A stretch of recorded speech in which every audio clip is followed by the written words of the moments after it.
ngạc xem đol cá kê mô pha sẽ đạp.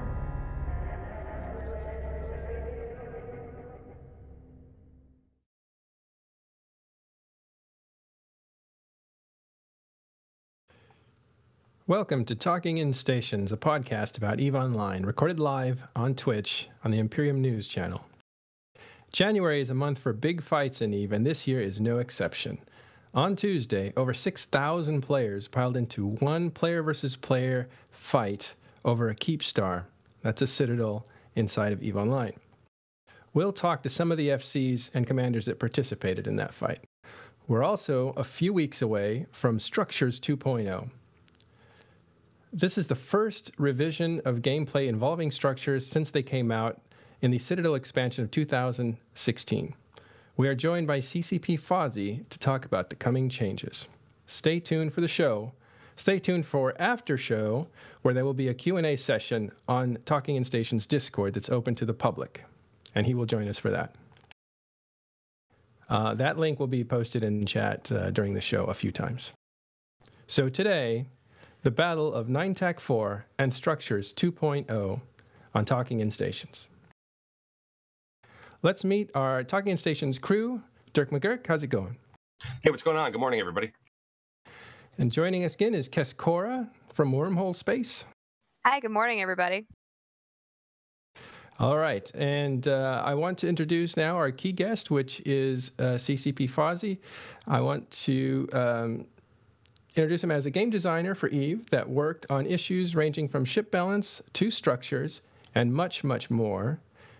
He's an ardent supporter of the Alliance tournament and was an announcer there before he joined CCP as a developer. And he's actually a bit of a lore fan as well. Welcome to the show, CCP Fozzie. Thanks for having me. It's great to be here. All right, and rounding out the guests, we've invited some fleet commanders. I say that on purpose, ProGod. That's just for you. No, yeah, definitely. Some fleet commanders that participated in the largest battle that EVE has ever seen. And we will introduce them now, starting with... I can't see my list.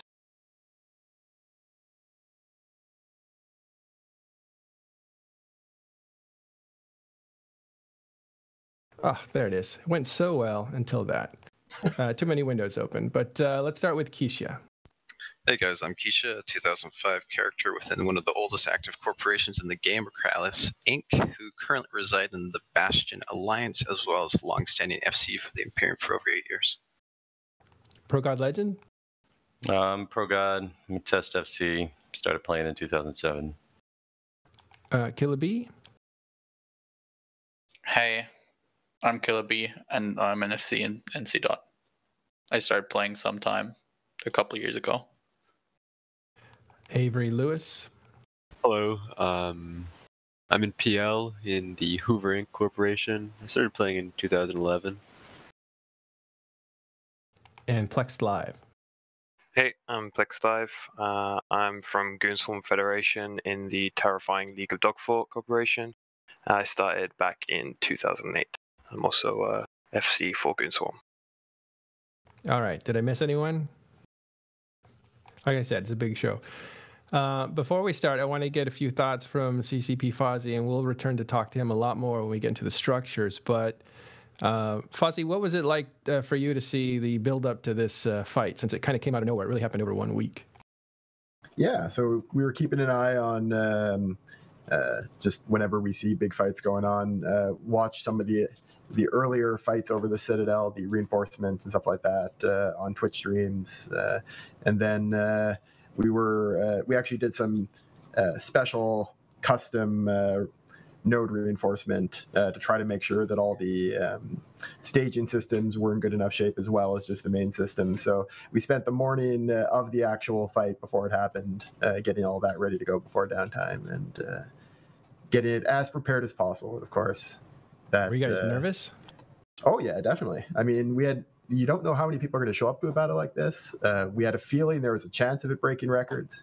And when you talk about a server, when the population breaking a record, that means that you don't know how the server is going to react, because we've never seen the server under those kind of load conditions. So yeah, the possibility of everything from all the way up to a server crash was an option. And yeah, that definitely makes you nervous.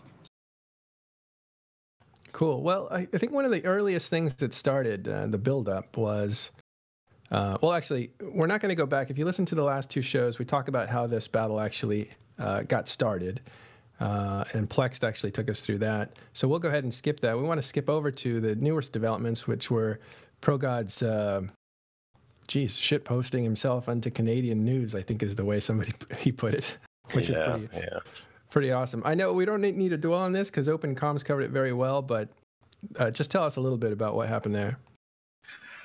Oh man, well, in the FC channel that a bunch of the 00 FC share, we've been messing with. I've been messing with both sides, both Goons and PL, and just trolling them a little bit.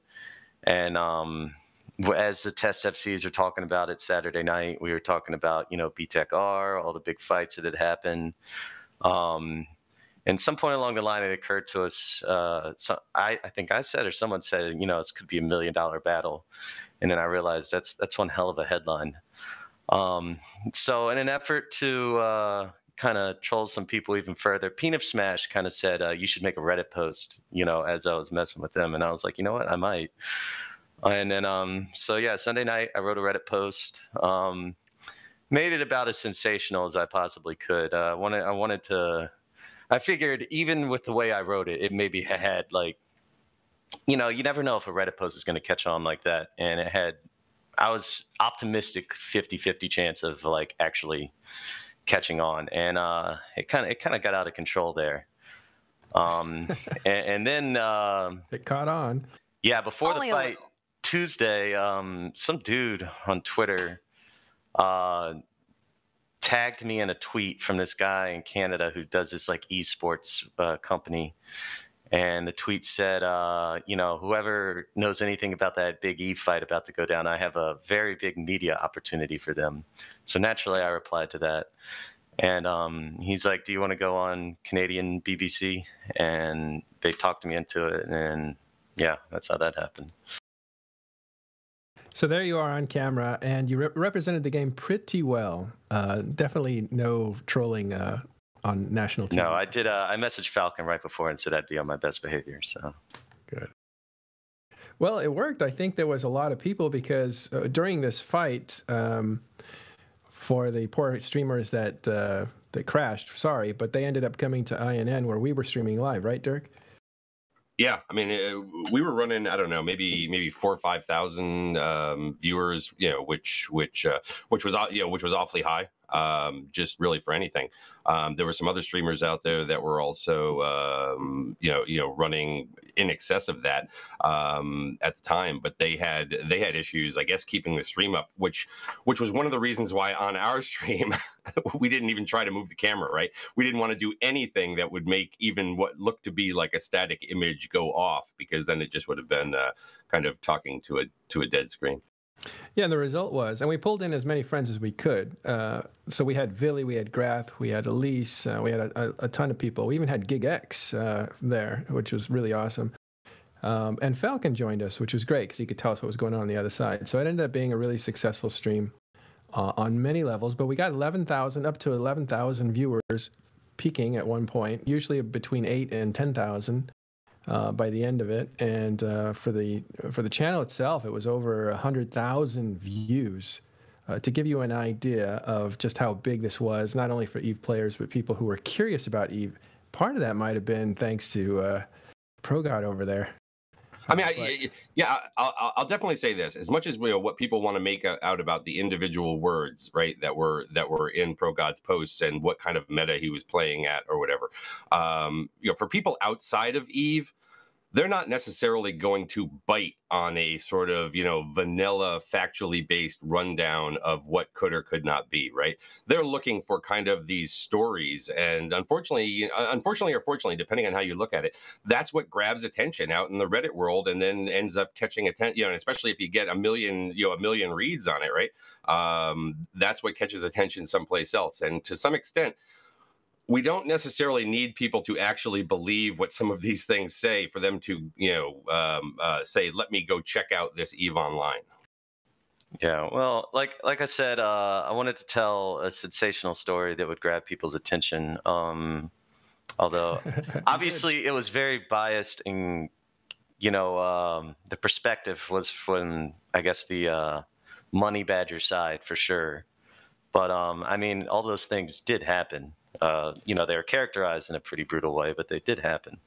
Well, I mean, Matani and I talk often, but he usually doesn't initiate contact with me. But he's like, "Did you see this piece?"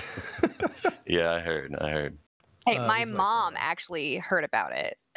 Really? She messaged me and was like, "That's that Eve game you play, isn't it? Like, I heard there's something really big going down with it." And it's when it reaches someone that far removed, I feel like that's nothing but a good thing in the end. I mean, even if it is sensational, and even if we can look at it and be like, "Well, that's ridiculous," it's great to know that other people are hearing about this crazy lifestyle almost that I live outside of the real world. That you said it, lifestyle. That's interesting. Okay, so hobby. Let's call it a hobby. All right, hobby. Yeah, the Eve lifestyle. That's funny. Something can be done with that. Let's actually move on, though. Okay, so this giant fight happens. We have some of the key players of the fight. Why don't we go to Killer B and Plex Live, and you guys tell us from either perspective, like what it was like to be in that kind of fight. Not necessarily what happened, but what some of the key points were and what you were looking for. Should I go first? I'll Sure. go first. Go first. Well, it's mostly just preparing. You watch, because, Goons have been running move ups to their forward staging in JFFA basically the entire week. We just gathered numbers, sort of roughly what they move. We had some sort of expectations of what they form. We obviously moved our people in place and stuff. And then, well, there's not that much to prepare. We needed to have like a bunch of signos ready and, a bunch of other stuff. But at the end of the day, it's pretty straightforward with these fights. You sign on to a Citadel and you wait. And that's what we did.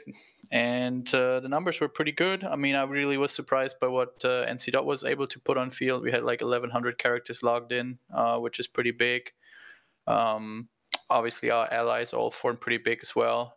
MC, I think, had like 270 people, which is pretty big for MC. That's crazy. And then it was bigger than PL's presence, wasn't it? Yeah. What? No, PL had like 400 characters total, or 450, which is really good for PL as well. So generally everybody formed. I mean, GOTG was nuts. GOTG formed like 1,900 or something. So yeah, it was just all around very, very strong form ups. Wasn't disappointed at all. By the time both sides were fully formed, we basically had even numbers in terms of Supers and Titans, at least, which is mostly what matters. I'm not exactly sure on subcap numbers, but I think we have more subcaps. I'm not sure, but we had we obviously had like 600 Scorpions from Horde, which were just meant to jam fighters. And then we had I think it was 2 TFI fleets from GOTG, then our Macario fleet and the PL Raven fleet. So yeah, we had a massive amount of subcaps in addition to all our Supers and Titans. So that was pretty big. And then Goons obviously had their huge carrier fleets and stuff. So yeah, it was really, really big form ups on both sides. Definitely something that I don't think either of the sides expected, that we were this even in terms of numbers. And then it was, it happened the way it happened. All right. Very, very few people can answer this next question, but were you nervous? No, I don't like the word nervous. Nervous implies that I was I don't know, should I do this? Should I not do it? That's not what it was. I was excited. I was because there's not much in Eve that gets me excited anymore, because I've just done so many things. But if you are making the call on jumping, 200 Titans somewhere, or 250 or whatever, that is something that you don't do every day, and that was definitely very exciting. But I wasn't very nervous. I was confident in our ability. Call it heightened awareness. Yeah. What about you, Plex? Well, I'm gonna kind of mirror what Killer said here. Excitement was definitely kind of the buzzword for me. Nervousness isn't really that much of a thing in this kind of thing. It's excitement of what can happen if it does kick off. And as far as all the pre-game before, we had similar thing. We were watching form ups and move ups all week, starting to set up, and then fast forwarding to when the timer was actually happening. It was pretty much northern guys dropped their stuff all on the Keepstar and said, "Come at us." So, it was all down on us to make the first move. We initiated by throwing down our subs onto the Keepstar as soon as it came out to try and get it paused as soon as possible. This is where we kind of come across the first server hurdle, which is to be expected when there's 6,000 people in the system. And by the time we got it locked up and shot, it was already down to 8 minutes 45, I believe, which is quite considerable. I remember actually watching the timer, and it was kind of almost doing a reverse tie-dye. The timer was actually counting quicker than real time. It was like 1, 2, 3, 4, 5, 6 at like this kind of speed. And that was pretty disconcerting to see as the attacking side kind of see your potential time to attack the structure kind of evaporate very quickly in front of you. But yeah, all in all, like we dropped in our subs and then started throwing fighters at, and that's when I think we probably hit like 5% tie-dye or something, like because it definitely went below 10, that's for sure. Generally called a 1% tie-dye. Yeah, when did you know like things were going belly up? Well, it kind of went belly up for me quite like maybe an hour and a half, 2 hours, maybe 3, when I DC'd on my main character. I still had my ult, so I was able to observe the fight and keep my fleet kind of in rough position. And then when I tried to reconnect with Plex, about for 2 hours and nothing kind of happened. And it was kind of a similar thing that was happening across the whole fleet. I don't think the server actually regularly started accepting connections until the player count got to like 2,300 from the 6,000 that were originally in there. The server kind of, like it's an incredible feat to even have 6,000 people in there. So like, fair enough. But yeah, the server did absolutely just freak out on us. Yeah. So Keisha, you were also fighting on the Goon Swarm or Imperium side, right? Yeah, I had control of one of the other Mac fleets. We had, I think, like Plex said, we had about 3 or 4 main FCs that had first control of the main fleets on grid that ended up DCing. So, yeah, go ahead. You've been around since a long time. You were an FC guest for Razor, and you've been playing a long time. So I don't think you were nervous. But what was it like being an FC in this kind of a fight?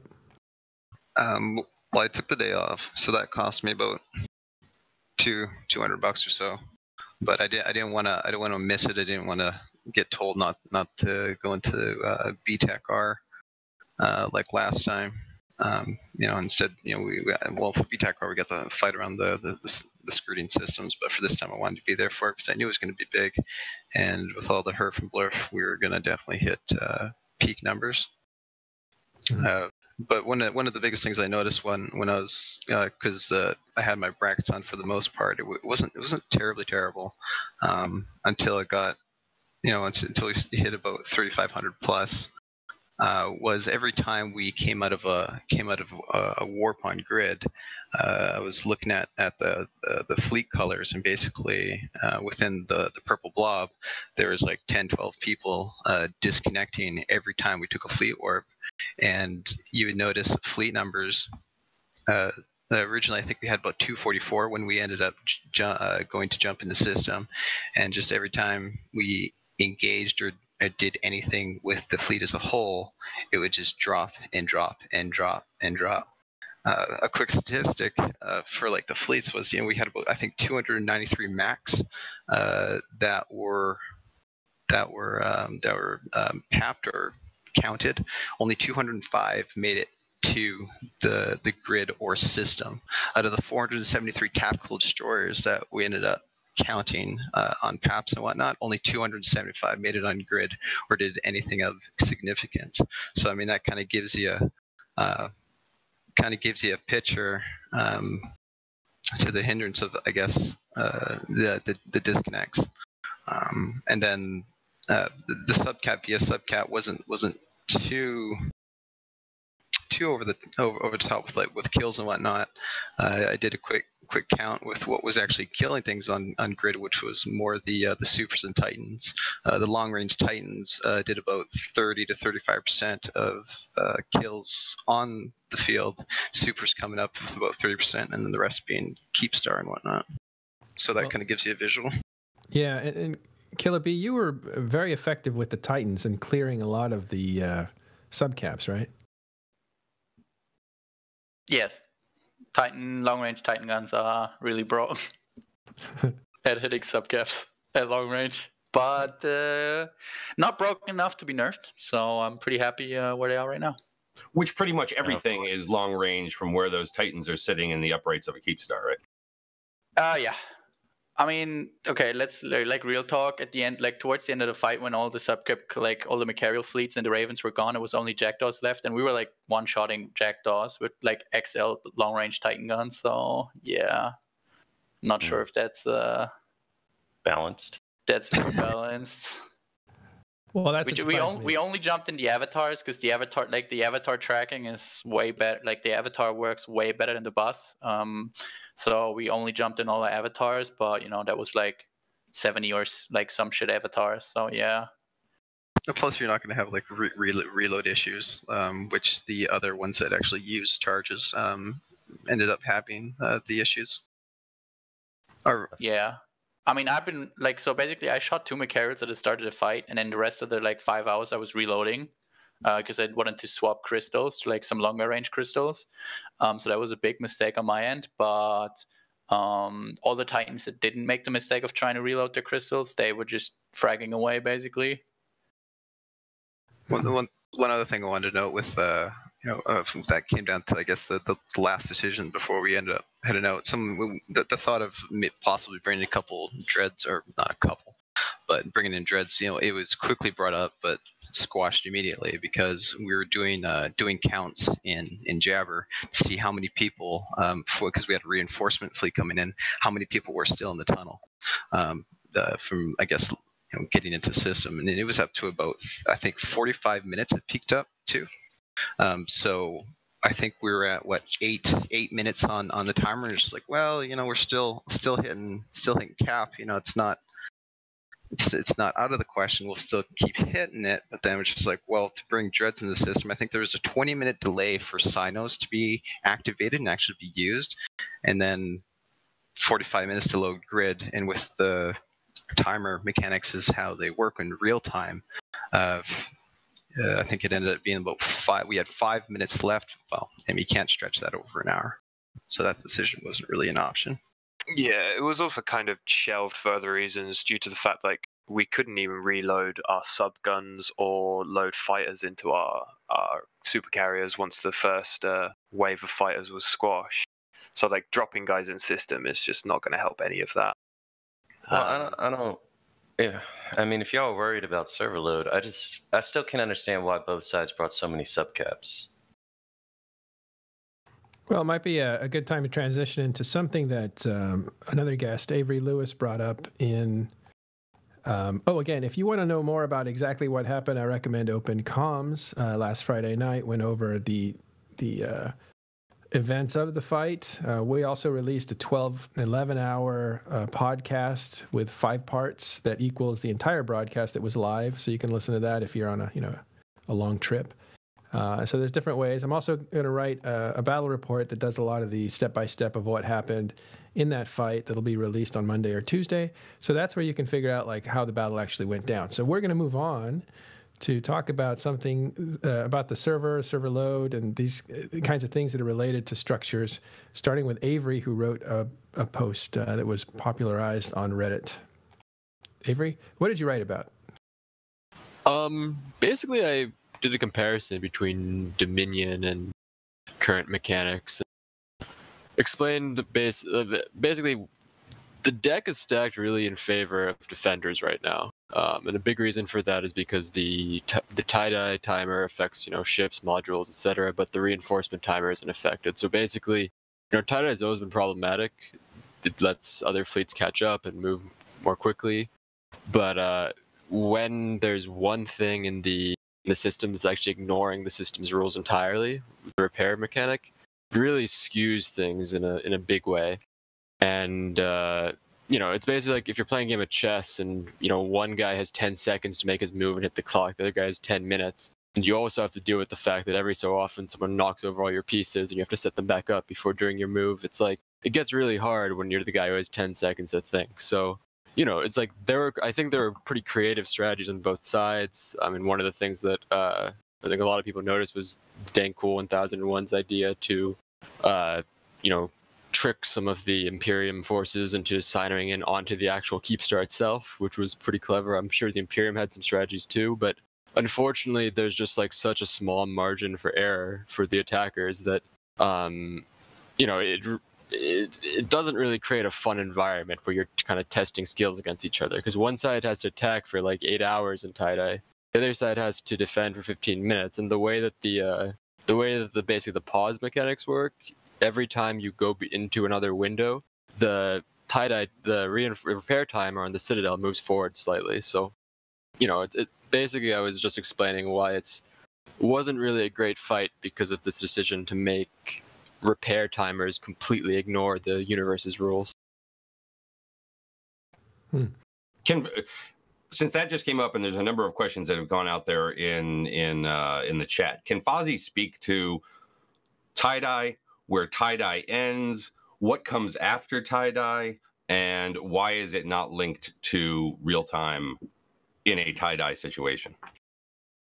Sure. So I'll talk a bit. I can talk about all those things. I'll talk first about the repair timer and why at the moment it's set up the way it is. So the team that originally developed Citadels, they ended up making the call to set the repair timer to basically have it use the same timing system as all the other timers. So it actually is just a variation of the same timing system that affects the duration of reinforcement and when the vulnerability windows come out and all that kind of stuff. You're never really going to be able to have everything affected by tie-dye in any situation in Eve, because some things need to exist across different server nodes, and tie-dye only affects one node at a time. But we do think it probably is possible to separate out the repair timers. If I was designing the system from scratch now, I believe that's what I would do. It definitely has its own downsides. 150-minute repair timers would cause their own sets of complaints and issues. But that is, I think, a better set of trade-offs. Like everything in Eve, every bit of design always has trade-offs with it, but I take that trade-off. Not technically simple though, because the moment this is requiring information that moves across nodes. So that's why that decision was originally made. I definitely think that it's very possible that it may change in the future.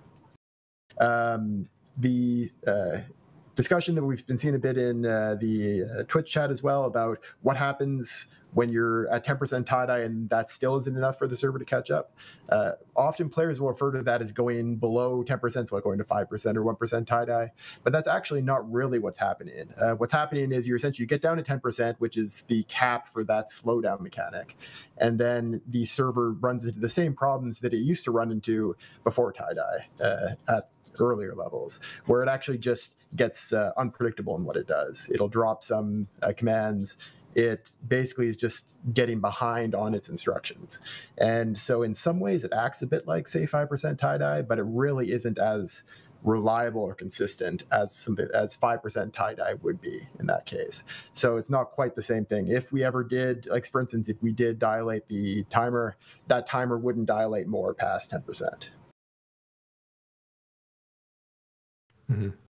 Is there any possibility of making it kind of go a little bit further down? Because it's quite often that major fights that use tie-dye at all tend to get to 10% and cause some issues.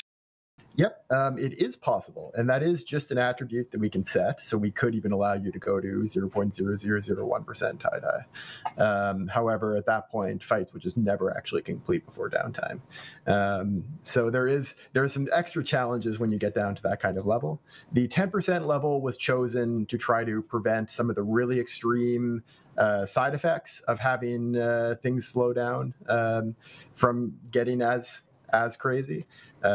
It's possible we may shrink it down more, but at the moment, Eve players have shown that they will grow a fight to use up any amount of server performance we can give them. I won't say the numbers because I know it's probably a bit OPSEC on both sides, but we were keeping an eye on how many people were ready to jump into 9TAC4 and reinforce. This fight could have gone a whole lot bigger than the just 6,200 that it went to. Will you tell us at least if it went into the 10,000 or more? No. I expect it probably would have cracked 10,000 if the server could have handled it. Yeah. Now, it should be noted that if they were to somehow dilate even further, right? Remember, when we've got something like a repair timer out there that's running on a different clock, that would make the amount of DPS that you've got to apply and everything else that much worse. So, I mean, you still have that effect. I mean, it's not just like ships standing off against one another. I mean, here there is that other element. And I just want to point out that before the show today, Fozzie released something out onto the forums that was a response to the upcoming Upwell 2.0 structure changes. Two of them don't really apply to this, but number one, they're removing the stand-up GTFO from that plan, gone, as well as the 5-minute fitting period timer, gone. But they are going, it looks like they're going to be doubling the final last stand hull repair timers for all Upwell structures to 30 minutes. So instead of it being that 15-minute timer that's unrelated to tie-dye, it will now be a 30-minute timer still unrelated to tie-dye. That's a huge change. Yeah, this is something that is partially being done to help mitigate these kind of really extreme situations. Well, I don't think people are realizing how big of a nerf. I know we were talking about before the show that, you know, Citadels need more of a nerf, and I certainly agree that parts of them need more of a nerf, but we're going from the current system where you have vuln windows, where I can have my entire alliance set the vuln window to Friday night, and my Citadels are basically invulnerable the rest of the week, to I can hit your Citadel at any time of the week. 24 to 36 hours later is the armor timer, and if I successfully win the armor timer, then cloning and all the services turn off.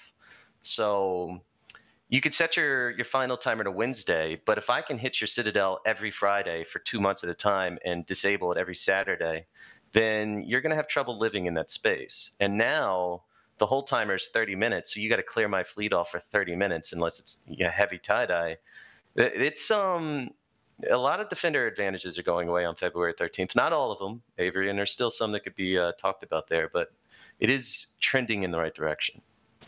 Yeah, I mean, it's good that they're buffing Citadels less than originally planned, but this will change kind of smaller scale fights over Citadels. Sure, it'll give the attackers more time to plan and whatnot, but you know, in tie-dye fights, it's kind of moot whether it's 15 minutes or 30 minutes. It's still, you know, still 7 hours for the attackers or whatever in tie-dye. Not every big Citadel fight's going to have 6,000 people.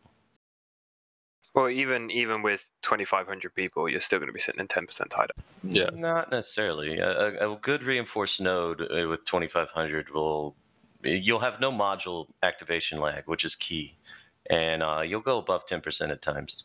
It was still pretty smooth at about 500. It will still be a long grind.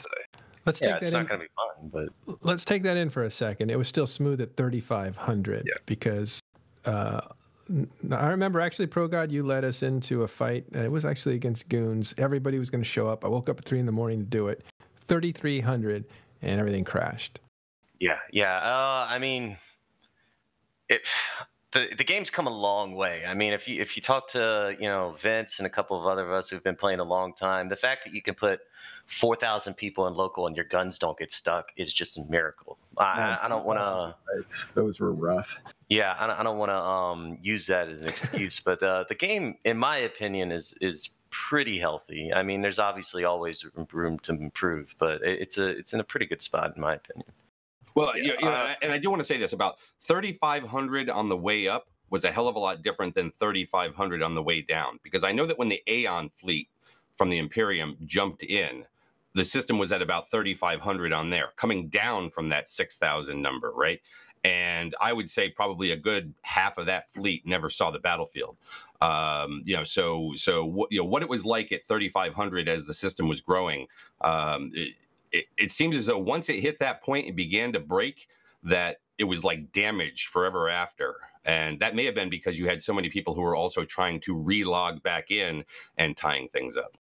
The server had gotten behind on commands, and just it hadn't finished catching up for quite a long time. So as those numbers were dropping, it was still actually going through and processing commands that had been backed up for a very long time.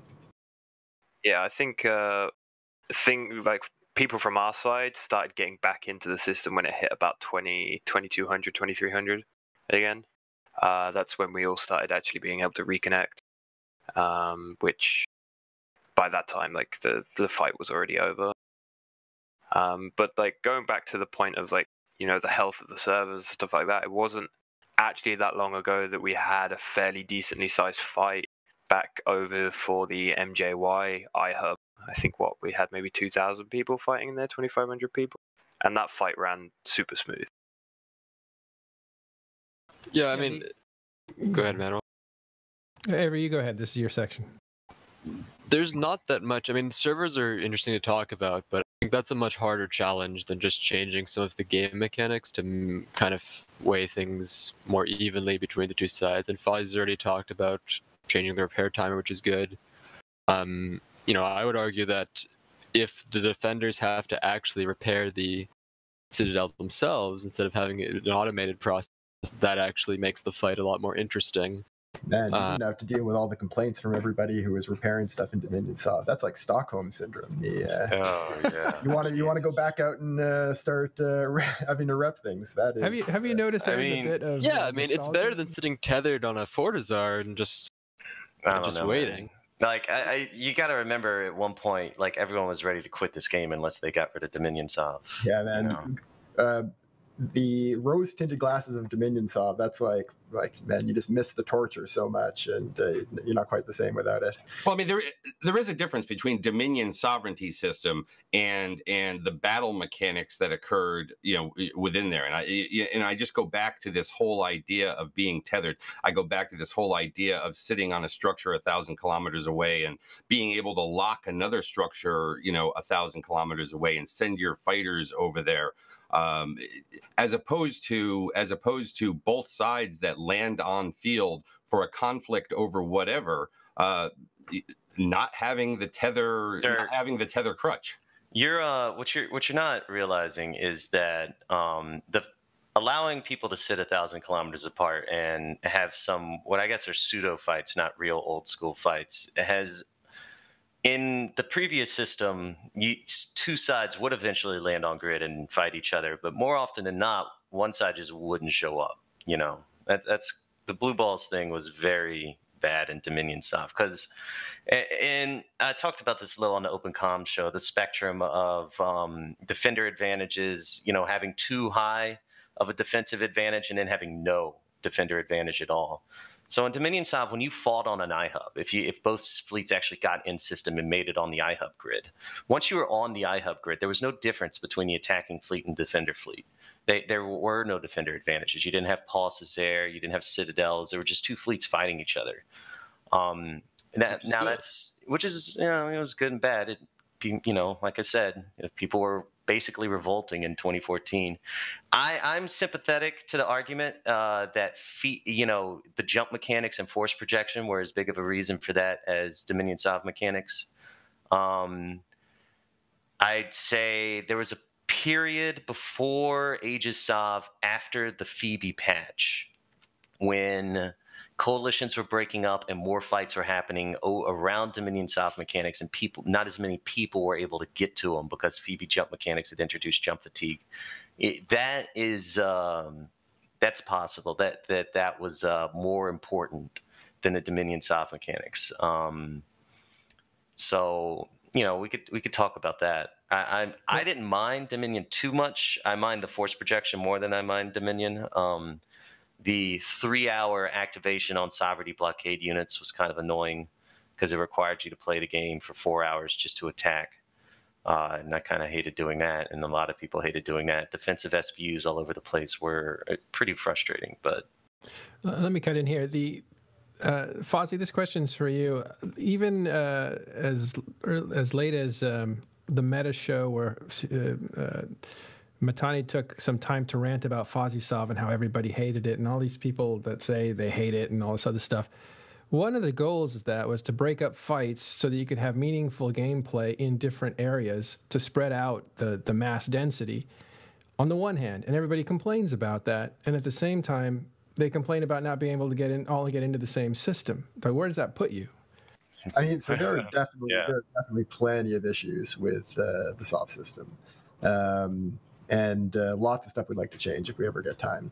But yeah, that was one of the original goals, and I wouldn't be surprised if we can eventually find a way to incorporate some of the good parts of the like structure systems and some of the good parts of the SOV system in together. SOV is always going to be a pretty hot button issue in just about any version of it, but that's something that I think the only solution is to keep working on it slowly and surely. Can we have something to shoot? Ideally, yes. Again, I'm not in charge of schedules and stuff like that, but yes, I would like to have that in the next version. I'll tell you what seemed to quell a lot of anger about it, to tell you the truth, is the kill mails for fighters. This seems like if you give people gold to count or some way of measuring themselves, they end up being okay with like some of the... Yeah, that stuff for some reason helps a lot. I've noticed that as well, which was the whole point behind the Entosis module not being able to warp off. You know, you get a kill every time you hop on an Entosiser and bring it down. But yeah, like I've heard a lot of people saying like, oh, you know, it wasn't a fun fight, but at least we got kill mails for fighters. Or there's a developed narrative against Aegis, and don't get me wrong, it's definitely got some pain points that could be addressed for sure. But there have been some good engagements with 4,000 plus people under Aegis mechanics that have, you know, not been laggy. Although I will say this, Fozzie, one of the problems with Aegis Soft mechanics, especially you noticed this before Citadels went in, when there was that brief period where the only sovereignty mechanic was Aegis Soft, was there weren't enough nodes to reinforce every system in a constellation. So this happened in the MTech O fight during World War B, where we happened to have everyone, a majority of the fleets jump into a system that wasn't on a reinforced node, and everything just shut down. Because I think there's only about 5 or 6 blades that can be passed around the systems, if I remember correctly. And We've got a bit more than that, but yeah, we're talking about actually reinforcing every system in the constellation. That can usually work if there's only one of those fights going on. But yeah, if we start to get multiple ones and then having to reinforce staging systems as well, then yes, we do run out of our reinforced supernodes for sure. I mean, the best fights in Aegis Sov so far, in my opinion, have been ones where both FCs just kind of agree to fight on one node. You know, like there was one in Horde space recently between GOTG Horde and the Imperium. You know, it was pretty fun because basically both sides just went at each other on one node. The issue that, you know, feel like we run into a lot is that, you know, in Aegis Sov only one ship really matters, and that's the Entosis ship. So it creates a strong incentive to use something like Jackdaws or Interceptors to, you know, just warp in, pop that ship, and run away. And that is an issue, I would say. But we've had a good war over Aegis Sov. When NC. invaded CO2 space in Tribute, that for a solid month, every single fight was over Aegis Sov. And I thought it was a pretty good time. I thought it was a good example of how a disadvantaged side that has less capitals, less numbers, can use the diffused grids, the you know, different fights over different grids and different systems to their advantage. And you couldn't, like, that war would have never happened under Dominion Sov. It would have been a 1 week just cleaning up operation for NC. Supercat fleet. And instead, under Aegis Sov, we got a 2-month war out of it with a bunch of fights, dead dreads, a dead PK Titan, you know, all kinds of crazy stuff. Yeah, the element of it feeling like only a single ship matters is definitely a major place where the soft mechanics had just fallen flat, where they didn't reach the goal we were aiming for.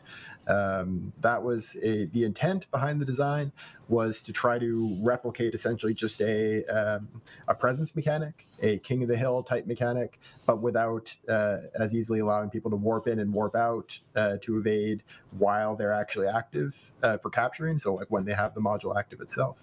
But so the idea was that you'd have a bunch of ships. Like you'd have a fleet that has like 40 Intosa ships. So someone, but that obviously didn't work out, and that is our issue with the design. That did not end up working the way it was supposed to. We're gonna wrap up this segment. ProGod, one last thing. Oh, I was saying someone brought up the point the other day that you could either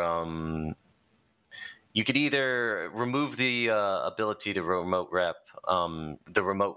impotence on it, although that may work out badly. But someone had the idea of bringing back SBUs, and instead of intosising the command node, you just deploy a tiny little SBU on the command node, and then the defenders can come and blow it up, and vice versa. And the SBU is the one that intosises it. So, I mentioned SBUs the other day as a way of removing tethering across a solar system. No, that's a bad idea. Well, I don't know where this other one came up, but yeah, why? Well, he stole it from Dirk. Let's just say that. But yeah, there's definitely. I'd like to experiment more with the system. It's a lot of it is just a question of finding the time. I think what I'd ideally like to do is have some more moderate passes on the current system that take less time and can get done more quickly. And then again, in the future, with a full movement of, say, the iHubs over into the structure system, with moving TCUs into the eventual propaganda structure system. With that kind of conversion down the line, that wouldn't happen right away. Then we could do a full conversion into something completely new that maybe tries to merge the best parts of both systems. And Mattero, before you skip on, I just want to ask Fozzie, because he's mentioned sovereignty a number of times. I mean, we're kind of in a hybrid system right now, right? We've got this sovereignty system out there, which basically applies to a handful of items. I mean, basically, iHubs at this point are really the key point of what we would consider the sovereignty system. But what does CCP view as sovereignty in this game, given the entirety of Citadel mechanics? I think, sov, right? Ideally, we'd like to see a solve system that isn't prescribed by CCP, that isn't a case of this structure does this and this structure does that, and that has to be that's your solve box that you have to work in. That is connected more to whether you can be the one who has actual control over the system and just has the infrastructure and is running the infrastructure. So I think ideally we would no longer have eventually a system called solve, but instead just have a bunch of systems for structures, for taking control of for like kind of exerting influence over what goes on in a solar system, for upgrading it, that all combined allows players to have what feels like sovereignty. Do you have in a more natural way? Do you have any idea like when? Because I mean, it's been like what now, like 2 years. Like, do you have any idea on the time frame of like when these iterations might come out, or is that just something that's not really decided at this point?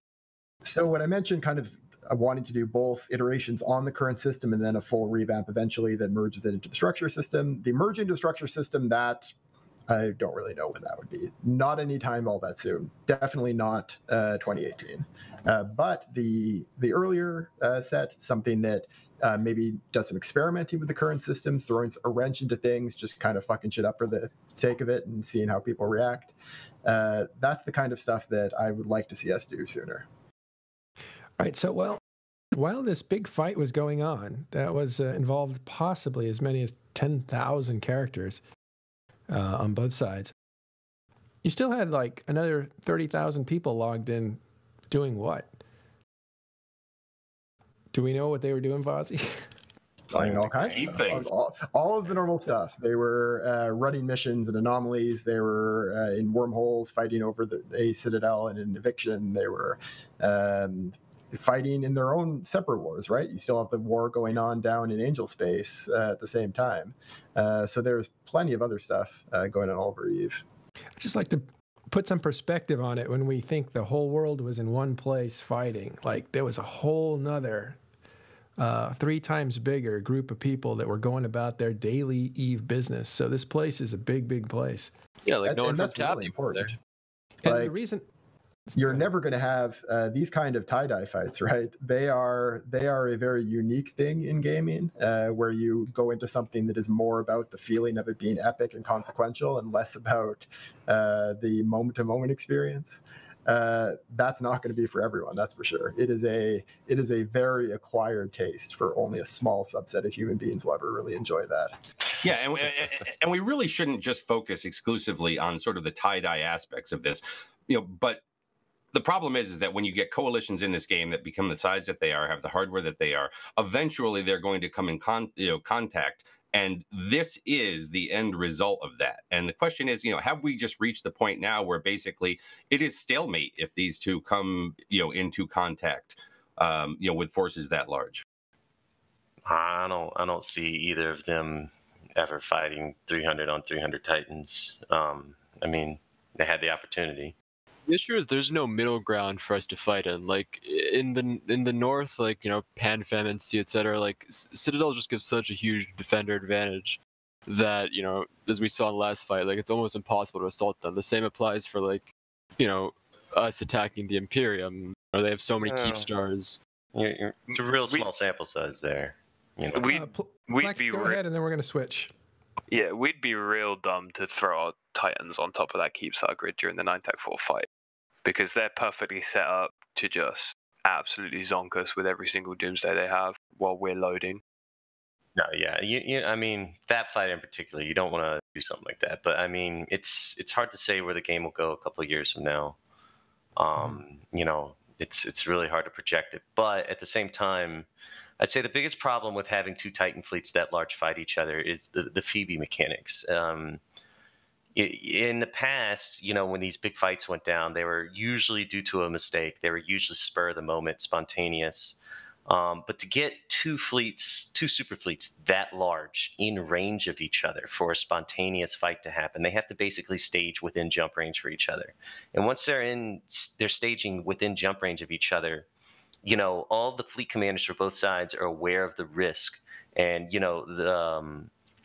just the situation is different, where you're not going to necessarily have a spontaneous fight come out of there because everyone's aware of what could happen. In the past, maybe some fight in Asukai would have gone down, and escalation after escalation, people said, "Fuck it, let's just bring all our Titans in." I don't see that happening, and without an extremely creative trap setup. And then for that, the trapping side would have to set up like some monumental trap, and then the people who were getting trapped would have to make at least 2 or 3 mistakes on the escalation path, and then at the end of it say, "Fuck it, let's just go all in." And that's a lot of things that all need to happen. That's a lot of stars aligning. It's hard to make the decision when Titans are so cheap. I mean, let's get real. Like, it's really easy with Rorquals and whatnot to just replace them. So if one Titan failed jumps instead of bridging, you don't jump everything in to save it. You just say, okay, die, we'll get you a new one. It's really easy. We'll wrap up this. We'll save the rest of the comments for Q&A. It's happening right after this show on the Talking Stations Discord. Join Fozzie and these guys if you have some questions. And that'll be in about half hour or 45 minutes. I do want to move on to Structures 2, because Fozzie actually just put something out, as Dirk said. And Fozzie, do you want to give us an introduction to Structures 2 and what's in it?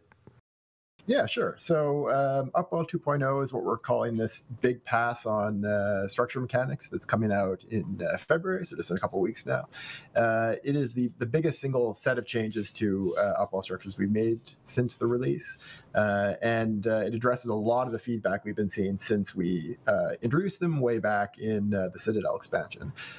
So we've got a couple of big pillars of what is the core changes being made. One big one is that structures will now have an active and inactive state. So if they have a service module running, at least one service module, then they will be considered full power mode, which means that they have all their normal defenses. If they don't have a service module running, so they're not consuming fuel, then they will be low power mode, which means that they skip one of the reinforcement cycles and have lower resistances, become a lot easier to kill. We also are allowing structures to now be shot at 24/7, so we're flipping around the way the whole reinforcement mechanic works for them. Under the previous structure system, if people aren't familiar with that, you set hours of the week where your structure is vulnerable to match when you think you can defend them.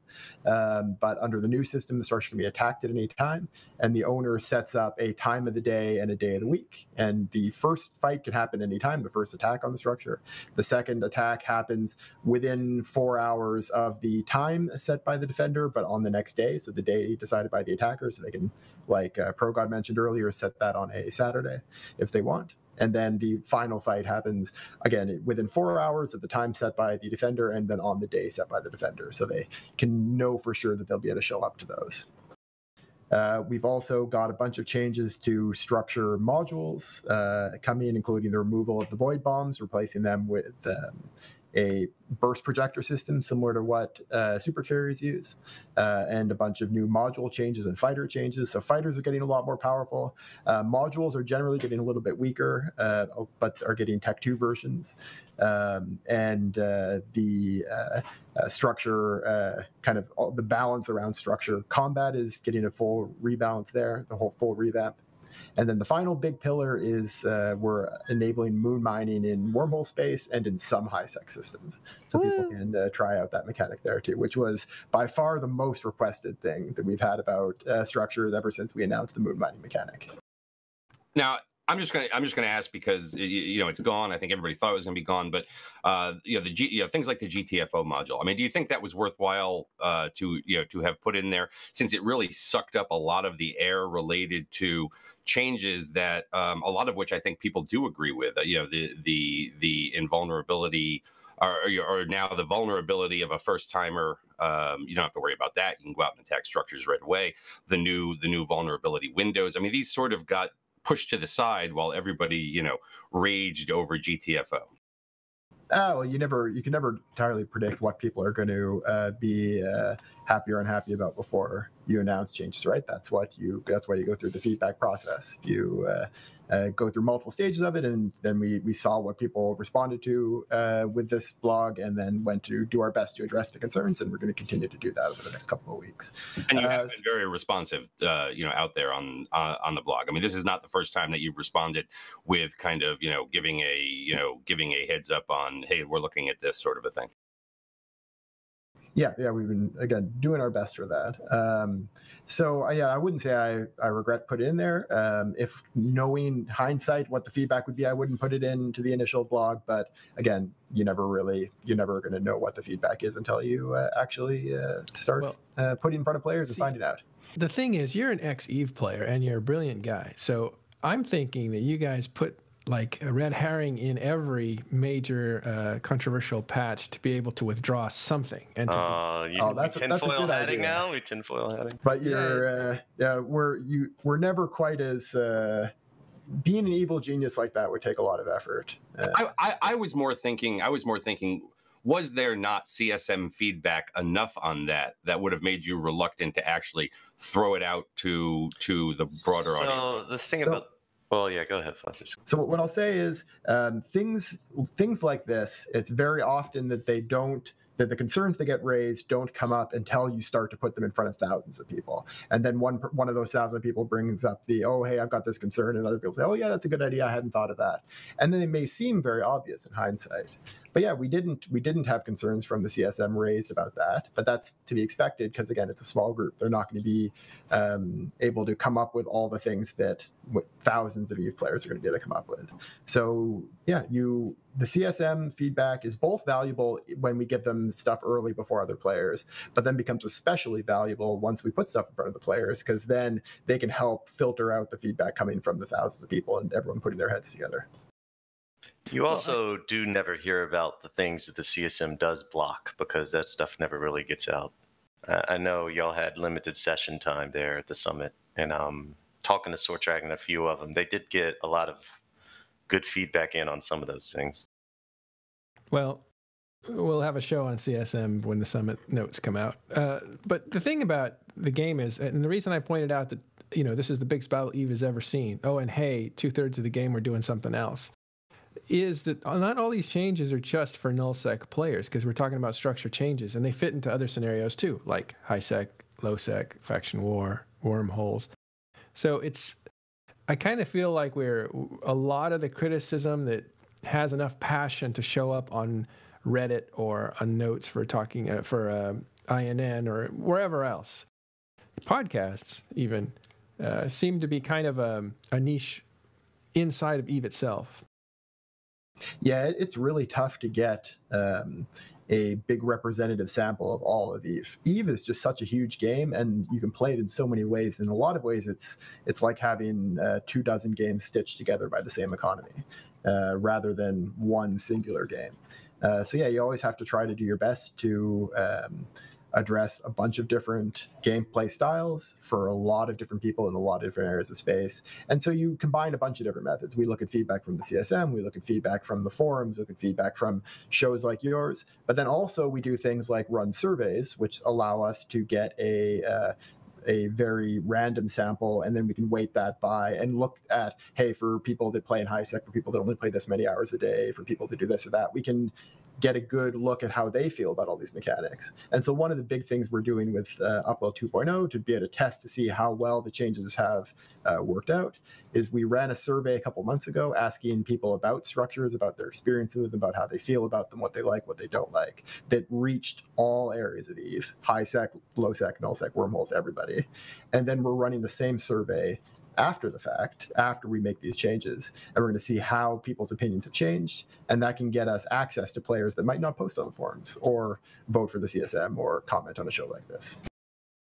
What I think is great is just how much going behind the scenes people talk, and this does get changed that people might not realize. Like, I mean, I'm a wormholer, and we are a smaller amount of the community, and when first Citadels came out, we lobbied really, really hard to have a lot of stuff changed just for wormholes. Like, we have no asset safety, which originally there was going to be asset safety in wormholes.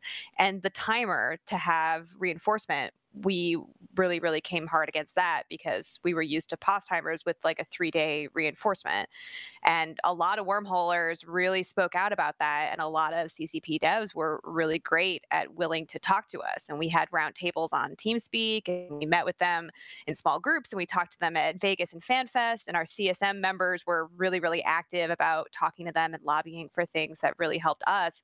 And we ended up getting those changes. And I think it's just really cool how, even though we are a smaller section of the game, that they're still willing to make those changes for our way of life, even when it doesn't affect quite so many people, and we might not be in the spotlight as much as some of these big, crazy null groups.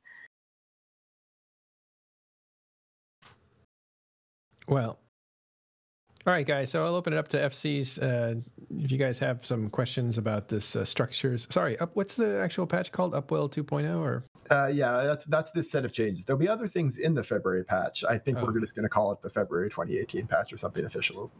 I don't know how the marketing guys are handling that, but this package of changes we're calling Upwell 2.0. Yeah, go ahead.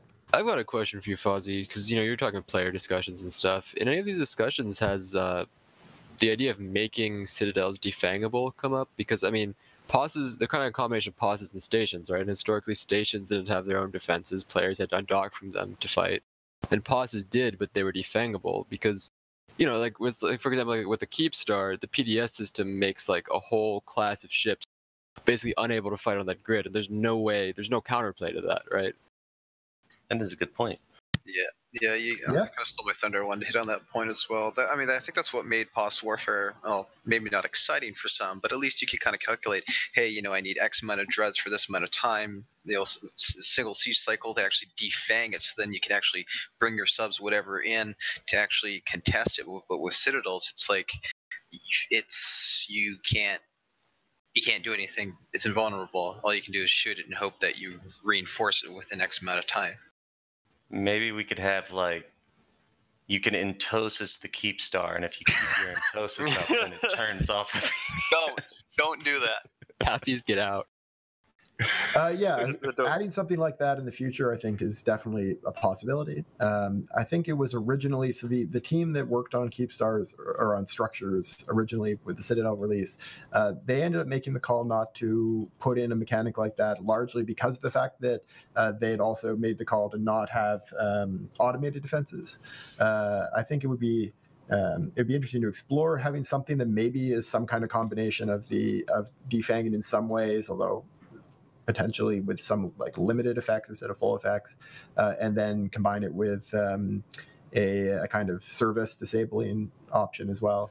But yeah, I wouldn't rule that out for the future. But yeah, the reasoning, I believe, for originally not having it was because of the fact that there's no automated defenses. So the assumption was that it probably wouldn't be a very interesting engagement. You just do that when the opponent is out of their time zone and leave again, and nobody would actually interact with other players for that. Now we do have a number of kind of high level theory crafters that are on here today. Myself and Matterall probably just totally not included in that. But can you guys give a little bit of feedback? Can you guys give a little feedback on what you think about some of the other changes that are coming in this in terms of vulnerability windows, the high and low power modes, 400-kilometer targeting range, cooldown on scrams, asset safety costs in system? What do you guys think about those things? Yeah, I kind of want to jump in on this one. I'm going to start by saying, like, getting rid of void bombs is just a massive step in the right direction. However, I think there's still a lot of key things that won't actually allow this change to be able to change the landscape of Citadel battles that much. The main thing being that infinite scram at whatever range. Now it's not infinite; it actually has a cooldown. But it still actually inhibits people from being able to use different doctrines. For example, Cerberus's. Like, I'm never going to throw a Cerberus fleet on a defended Keepstar or Forza because they can just choose to scram me down, and within that 30 seconds, my fleet is pretty much immobile. Oh, switch bombs incoming. Yeah, you can switch anchor, but you're only going to have so many anchors in your fleet. Anchor. Say that again, sorry? You could not anchor. Oh, yeah. Well, yeah, but do you This isn't the Alliance. Goons, I'm not exactly going to trust everybody to know exactly where to go. Would you do that with what's that? Here's what's that? Get good? Is that what they say? Is that what the kids say? Not on this show, they don't. Going down. So yeah, the Scrambler and Web definitely still a powerful module, and we'll keep an eye on it. Very well, maybe that they're still too powerful. We wanted to have something that ran, again, a balance between providing a tool that allows the structure to especially tackle something down long enough for their then defensive fleet to get its own tackle on it, but then also was less powerful than what we have right now. And it's really just all about finding a balance in that case. And that balance between the defender and the attackers, you're always kind of running the knife's edge between two different interest groups. So we'll see how well we hit it.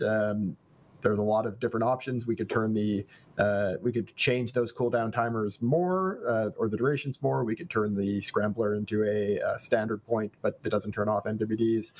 We could provide all kinds of different tweaks like range, things like that. So there's a lot of balancing options available, but the challenge is trying to find that balance between the interests of the defender and the attacker.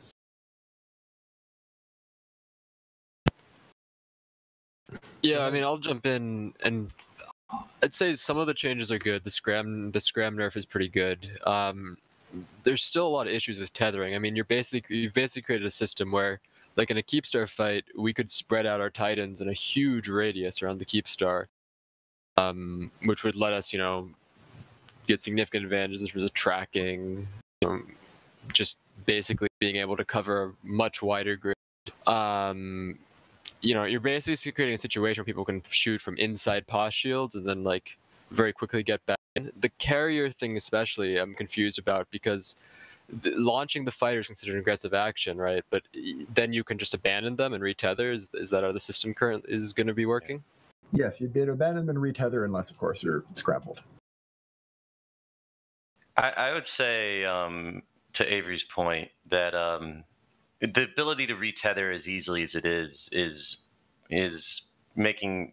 what's making Citadels as strong as they are. I mean, the guns on the Citadel, the fact that they could do damage and tackle is important, but the tether mechanic and the way it works right now is by far their best force multiplier. Yeah, it's like you have two bosses on the same grid, and people are just Yeah. hugging the shields nonstop. Like They're not even hugging the shields. They're literally inside the shield. Yeah. And like on a large tower, you could fit like maybe 25 Titans inside before it became really dangerous and you were risking them all bumping out. Like you can fit, I mean, y'all fit y'all's whole entire super fleet on the Keepstar, right? yeah, easily. Like I don't know if it's fixed, but for those that are doing pop shots off of with tether and whatnot, would increasing the ingression timer help at all? I mean, I don't think it would, but just spitballing. Well, the only way you can keep people from retethering is to actually warp ships on top of them within the tether range of the Keepstar and put a warp scrambler or warp disruptor on them, or you have to have enough points on them to keep them from warping away to keep them retethering, which is doable. But then you're going all in under. Yeah, you're going underneath all in. the PDS of the Keepstar, which is just like Well, there is an advantage there. If you let's say you did it with heavy tanked armored battleships. If you do that and you warp your battleships in, then they have the choice of either run the PDS or use their fighters and fighter bombers to kill you. And if you're within tether range, then they'd be PDSing their own fighters and fighter bombers. So there is some tactical plays you can do there, but it's still, I mean, you basically have to suicide an entire battleship fleet just to keep some carriers from retethering, which is very difficult. Yeah, and it renders pictures like pretty irrelevant. Like it doesn't matter if you bubble them. They're just going to retether inside the bubbles. I would be in favor of some way to block retethering without being in tether range. That would be nice. And the Lachesis is not necessarily a very good, the only option there. What about some sort of like module where it fires like a beam at the Keepstar, and if it's on for long enough, it disables tethering? Well, Like an Entosis? If I could target paint, if I could just have like any offensive action block tethering, then I could sit there with a target painter 250 kilometers into it, which opens up all kinds of different griefing tactics. So maybe that's not the best solution either. But it's definitely way too easy to disengage on top of your Citadel. I don't think griefing the results is more chill. Isn't an easy solution one way or another. But I'm really interested in hearing the ideas you guys have. So Fozzie, is this? Hold on, Plex. Is this what it's like working at CCP? You guys go out to dinner afterwards and sit around and discuss EVE mechanics like this? Because I know you guys are thinking about EVE all the time. It is pretty often to have discussions about EVE mechanics, like in the bar and stuff like that. So, real talk, how often do you hear the same things that you've already gone over? From the public? Fairly often, but that's often a good sign, because if multiple people are coming up with the same idea, that can be a good sign that at least it's not too crazy. Or there's something there, or it gives you a hint on... Yep. Yeah, I mean, when you have a game that's as old as EVE, you also get an element of, we'll have ideas that come up within the company and have done so like every 3 years. Like somebody comes up with a new plan to remove attributes and change learning implants and simplify that whole system. And the fact that it keeps coming up is a really good sign that we should do it at some point. So yeah, you definitely see stuff like that. So what are some of the systems that are, in your opinion, that you can't work on them, but they're not working as well as intended? Oh man, I don't think you have a long enough show. Another show for that? But yeah, I mean, there's always tons of things you want to change with a game as big as EVE. This is a absolutely massive game. Been running for so long, and so it has the huge advantage of having so many features. That is that's a massive advantage for a game like EVE. But then it also means that there's so many things we'd like to change. You never run out of stuff to do working here, which is both a blessing and a curse. It is crazy. I mean, I've been playing for 11 years now, and there are parts of EVE that I still haven't even tried out. I don't think there's any single human being who knows everything about EVE. I did like the inclusion of the hacking and including that aspect of it. I guess because Citadels in general will be able to be hit 24/7, hacking will be able to be 24/7 as well, as opposed to before where you had to wait for a vulnerability period. The hacking change is an interesting one for me, because with the Citadels being 24/7 invulnerable, they can also attack you 24/7. So, and the hacking has been proposed to be like the hardest hack you can do, especially on Keepstars. For the keep how, stones, yes. yeah, It's nice how are that we you can expected to be actually able to figure do out this what time without dying, though? I mean, keep in mind that the structure is only going to shoot at you if somebody hops in the pilot seat. And so there very well may not be somebody there. And you can do this with a pretty cheap ship as well. So depending on how active, I mean, it would be pretty tough to like find a period of time when like 1DQ is not covered by somebody, is not being watched by somebody. But for some other structures, it'll be easier to sneak in. Just like bring this. 100 people with that. I like this pattern that you're doing now, CCP. I've noticed it, that you have included a little bit of gameplay to different sectors. For instance, you allow the refineries to be put in high-sec certain systems, and now, or actually in wormhole space, so they can kind of get the feeling of it. They can't get the ore that low-sec or null-sec offers, but they can at least have that gameplay that may transition them over to take chances in low-sec or to take chances in null-sec. And by bringing the hacking game into Sovereignty, you seem to kind of like give them a chance to play that hacking game. And let's say they actually begin to like it or not mind it. Now maybe they do a little more exploring and stuff like that. So the integration that you're doing is really interesting. Yeah, it seemed like a good opportunity to bring over a bit of that mechanic that is actually one of the most heavily used mechanics in the game. Exploration is an incredibly popular gameplay style in all areas of space, and getting to move that into some other systems is really nice too. Give them a chance to try it out. Yeah, I think though again, people say like, well, you need to spend a lot more time on nullsec because nullsec's what brings the publicity in. Is that a fair statement? Yeah, I mean, all kinds. There's people that come in for publicity from a big story about nullsec. There's also people that come in because a friend referred them, or come in because of an ad on YouTube or things like that. So I don't know. I'm not the marketing expert, so I don't really know exactly how I'd be able to quantify those in comparison to each other. But we're happy for people to come wherever they come from.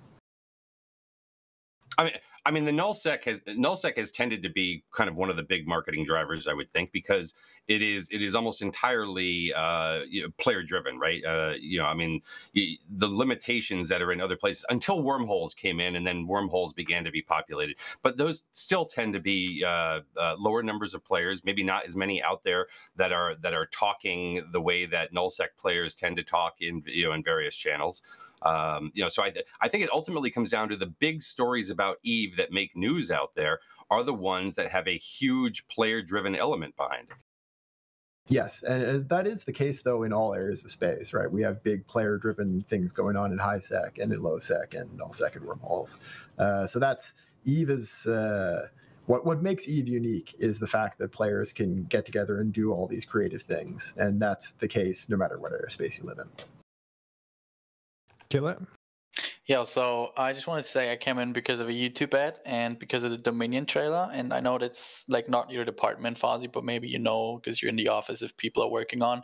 So I always enjoyed the Dominion trailer was probably one of the most badass Eve trailers out there, and like the latest trailers we got were like more like self-made cringy kind of thing, and while I thought they were sort of funny as well, and like I appreciate like sort of the self-made aspect. Can we expect some like proper baller trailers again, like the Dominion one, or is that something that you just not putting a lot of resources talking about into? the This Is Eve trailer? No, burn No, them I mean all. This Is Eve was pretty good too, but like the latest thing that we got was this video where there was just a bunch of CCP devs like in front of a green screen or something, and I don't know, like I really enjoyed like the Dominion trailer, for example.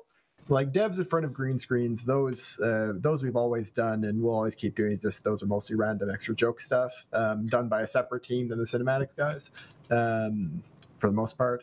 But yeah, doing another Dominion style trailer. I mean, like the last one of that style was the one that we did. We had the one for the Ascension release. We had the one for Citadels, the Wrecking Machine one. So we've had a couple of those kind of big, heavily produced ones. Yeah, Wrecking Machine was pretty good. I like that one. And I expect we're gonna keep making those. There'll be more. I agree that I also love the Dominion trailer. That was before I started working at CCP, but that I was playing at the time, and that was really fun trailer. Yeah. It was actually really fun to realize after I arrived here to work here that was almost entirely voiced by CCP devs. So all of the different fleet commanders, stuff like that, were all devs at CCP. And so I arrived here and started like meeting people. It's like, oh yeah, I recognize your voice from the Dominion trailer. Well, that was the one where they're taking over a station, they're fighting over a station, and there's a lot of back and forth between escalations. Reinforcements come in, and then you have the Russian Titans come in and say, burn it all down kind of thing. Trailers like that, they obviously never match what the actual gameplay is like in a like specific way. But the best ones like Dominion match what the gameplay can feel like. Can match what your rose-tinted memory of the gameplay can be. And so, yeah, you watch a trailer like that, and I remember fights that weren't actually like that, but that felt like that. And that's why it resonates so well. Well, they were also made to thrill a crowd that was at FanFest, right? I mean, it seemed to be for a lot of them, yeah. Some of them were more made inward for FanFest. Dominion one would have been. I don't think that was a FanFest one because Dominion was an end of the year patch. And that, but a lot of those were for FanFest as well. Yeah. Well, you know, you mentioned the trailers and how they were made for FanFest, and you know that can bring up a whole number of things related to player expectations. But one of the things I do want to ask you about here, Fozzie, you know, in terms of player expectations, are you able to comment in any way about how much longer you think we have with the structure rollout? What? Oh, you mean like the full? Until you can basically say that, you know what, you know, stations are gone, pauses are gone. This is structures now as we know them. It doesn't mean that we won't iterate on them in the future, but we think that we've finalized this conversion over to the new, you know, to the full new system. I mean, full conversion. That I think is still actually a very, very or full release. Like when you talk about having a structure that meets everything that CCP Ytterbium talked about in that original FanFest presentation, we're still a ways away from that.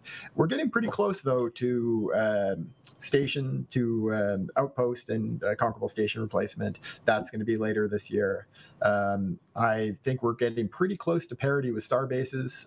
So that means we're getting very close to being able to start the remaining phase out for them. But even when we have that, then we would want to still keep moving on expanding. How are we going to replicate the trebuchet mechanic? We call that the tree bucket, right? Tree bucket. So we have once experimented with like a giant finger that flicks. I know. I was talking to Larrikin about it and saying how that might add some flavor to capital battles if you could just like energize a dreadnought and then throw it 400 kilometers across the grid. Yeah. That sounds god awful. Yeah. So. Let me bring in Avery, who's dying to ask a question. Well, I mean, this is just relevant to, we were talking about trebuchets, which of course is kind of silly, but like there are a lot of gameplay styles that Citadels have kind of killed. Like, you know, one of them that the Imperium used to love is like, you know, the Hell Camp and, you know, trapping someone into a station, waiting for people to drift off the undock. You know, that's pretty much impossible with how big Tether is and how easy it is to push bubbles off. But the one I wanted to ask about specifically is like, you know, because I used to do a fair bit of this and I think PL is interested in it, is like super hunting has become the kind of thing where you basically use blue scouts or wait for someone to be AFK. The idea of like being able to catch people in transit has just been completely taken away. So is there any, like, does CCP realize that these like styles of gameplay are being killed, and is there any thought as to how to reintroduce them? So on the general point about styles of gameplay, I'll address that first. That's always going to happen when you introduce a major change to a mechanic. If you go back to like when POSs were introduced, they killed styles of gameplay that had developed in 2003, right? So this kind of stuff is always going to keep happening, and people will find new uses of new mechanics and come up with new gameplay styles. We're never going to be able to replicate everything. Trying to do that would just end up tying yourself into knots. With specifically talking about movement for super capital ships, that is something that I would like to see us make changes to in the future. We've talked about ideas internally, again, so no promises, but some of the things we've talked about internally would be things like when you sino in on top of a structure, having a bit of a delay before the tether kicks in so that somebody can get tackle on you. Again, not saying we're necessarily going to do that, but that's the kind of thing that we're thinking about. And we'd like to make some change in this direction at some point. You wouldn't be open to moving Sinos outside of tether range, kind of like you can't Sino inside of a boss? I mean, Really that would screws JFs more dramatic. I'd be cautious about that. I won't rule anything out though. Yeah, because that kind of like is a complete change, because even before Citadels, you were able to Sino like jump freighters and stuff like straight onto a station in Dark. yeah, I mean, I think the super hunting aspect is something I'll miss, and also, you know, I personally enjoy seeing when people fill their like XL SMAs full of supers and stuff, and let their pots go offline, and you know, a solo bomber gets all that stuff. So, you know, it'd be kind of cool to see like low power Citadel have less asset safety or drop more stuff in some way. But I know you guys are trying to kind of move away from people who go AFK losing everything. Yeah, there's that concern, and there's just also the general case of all the smart people will just keep all their stuff at NPC stations and avoid putting anything valuable in them anyways. Like even if you go back to conquerable stations, the really cautious people, the people that were playing all angles, would keep all their stashes in NPC stations anyways. They wouldn't even put them into a outpost or a conquerable. I admit that I still do that, actually. It's a psychological barrier I haven't. I mean, people in wormholes pretty much just plan on that. I mean, that's part of the danger and the risk, right? I mean, you deploy yourself and you get to be all set up in your special system and have crazy engagements, but there's always the risk that you'll lose stuff. And I think we just kind of always assume that. And if you're going to be gone for a long period of time, put your stuff in high sec or just expect that it's going to be gone and rebuild. You know, Eve is a building game. You always got to keep rebuilding. Yeah, and that works really, really well. It partly works because we never introduced NPC stations at all other than Thera in wormhole space. So there isn't that to compete with.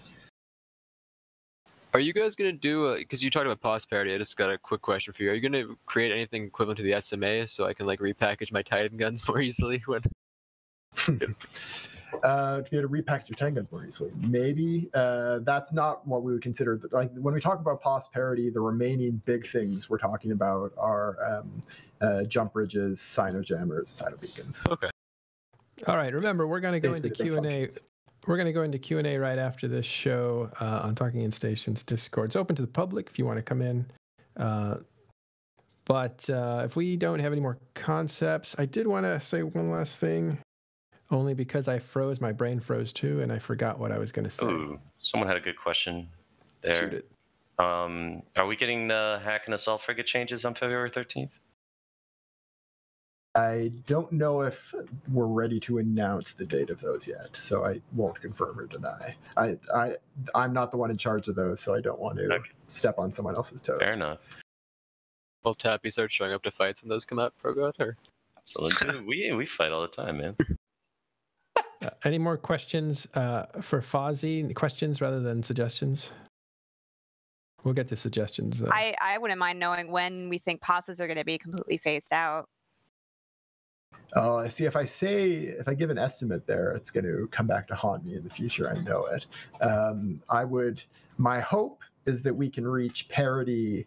With those three functions, so the Sino jammers, Sino beacons, jump bridges, maybe towards the end of the year, and then from there it would just be a case of the slow phase out to give people time to make their replacements. But we've been doing that phase out in stages, and we'll be continuing to do more phase out of like the reimbursement for all the moon mining stuff. That is going to happen over the next couple of months. Can't say for sure, but I would hope that we'd be starting to see that full phase out happening by like sometime in 2019. Well, this is incredibly relevant for me because, of course, my corp is POS Party. And, of course, when POS is gone, I'm going to have to migrate everyone over to Fortizar Fiesta. So, you know. Good, you have your name ready. We're called Talking in Stations, and they wiped out anything to do with stations. And Fozzie, let me just ask you this, because it is something that gets thrown up out there more often by players who heard it back in 2014. The player built Stargate, is that an actual thing? I'm not asking you what it is, but I'm saying is it an actual thing that is maybe coming at some point down somewhere? I mean, so a version of it. When I talk about replacing jump bridges, it's very likely that would be a form of player-built Stargate. They would replace jump bridges. It would not be as big as the one in the trailer. That would be coming. That would be something special. The kind of thing from that trailer, that's a like super long-term, more of a vision thing than no one had a specific plan of this is how that mechanic would work at that point. It was a inspirational like concept art kind of thing. Thank you. Probably someday. What about faction implants? ETA on that? Oh, I mean, like new sets of them. Hopefully, soon. No pressure. Yeah, I mean, it's one of those things that it's just really a question of carving out the time, because priorities, you always need to try to figure out where we can fit things. So I don't want to make any commitments to that, but they're still on the list of things we would like to do. Cool, thanks. Yeah, Shield slaves are the next one. People want to know about those. Yeah, that's what I think that's what the question was about. The slaves. Let's talk about Shield slaves. How about that? All right. Well, you can save it for Q&A right after the show with Fozzie. Fozzie, last question from me is how happy are you with the state of the game? Right? There's always room for improvement, I suppose, and stuff like that. But like, can you give us like your view from CCP, like where you're at with the way the players are performing too? Not just the mechanics, but are you liking the whole ecosystem and the extraordinary focus on mining and all that kind of stuff? So I mean, as for like generally what I think about the state of the game, as a designer, you're always spending your time focused on the things you want to change. So tends to be just kind of a list in your mind of, oh, this isn't great, this could be better, let's fix this, let's change this, let's do this, and you can never get to all of it. So it's hard to ever say you're really happy with it, but on the other hand, Eve is what it's always been, right? It's an amazing game that has no compare anywhere. And that continues to be the case and has been the case since 2003 and will be for hopefully very, very many years to come. As for like what I think about what players are doing, I mean, whatever players do, because of the fact that Eve is about freedom, that's always something we're happy to see players making those choices and just engaging with the game. Anytime you're doing stuff, we're happy about it. If you're logging in, if you're making a plan and then finding a way to reach your goal, then that's something we're very happy about. All right. Let's wrap up the show. We're a little bit over again. We've posted many times inside of chat. You can join TIS Discord. We're having Q&A with Fozzie after that. It's open to the public because we can't possibly ask all the questions and we didn't want to get tied down too much, but I do want to thank all the FCs for showing up today. We got up to about 800 viewers, live viewers, and there'll be plenty more listeners of the podcast after that. A couple thank yous and one announcement from Kaskora. You have... I am organizing a meetup, so I wanted to give a little plug to that. It's called the Eve Retreat. It's taking place in Missouri, so very, very central. Great for anybody in the Midwest who can't make it out to Vegas or Eve Northeast or any of those other events. You can go to everetreat.com to check out all the information on it, but it's going to be a ton of fun. And if we get enough people, we get to rent out the entire venue. So it's going to be awesome. And if you have any questions, feel free to let me know. I'll have a link up here in a bit. And yeah, I hope to see you all there. And Fozzie, hope to see some devs there. Just throwing that out there. Oh, I would love to go. That'll be something to talk to the community folks about that we might be able to send some. Can we plug our Eve Meets Mineral? Yeah, if you have one. Well, we're putting it up on Reddit later. Mardi Gras is in 2 weeks in New Orleans, and there's no Eve-related events going on, but we're getting a bunch of Eve players together if you want to come drink and tailgate with us for the parades. Yeah, more details, I guess. We already have a big crew. All right. Cool. Dirk, can you finish wrapping up the show because I seem to be crashing? I don't know. How do you want me to wrap out the show? Just look. If anybody here's got a shout out for something, an event that they want to plug, now's the time. If they've got a final comment for CCP Fozzie, otherwise we're going to be wrapping up and going into a after hours sort of Q&A with Fozzie, which will be in the Talking in Stations Discord, which I believe the link has been put out there a couple times. But for any of our guests here, you have any final words? Well, we want to say go ahead and give a shout out to anyone supporting us on Patreon. And anyone that's subscribed during this podcast, I know there were a few that popped up. Thanks for giving us your support. Yeah, so I want to thank Leonarius for his subscription today. Kisia also just subscribed. Also want to thank the people that have supported the show on Patreon. Thank you very much. Totally appreciate that. Yeah, and I gotta give a shout out to Itachi Uchinella. He's a fairly new PL guy, but he's running for CSM this year, and I think we're going to support him.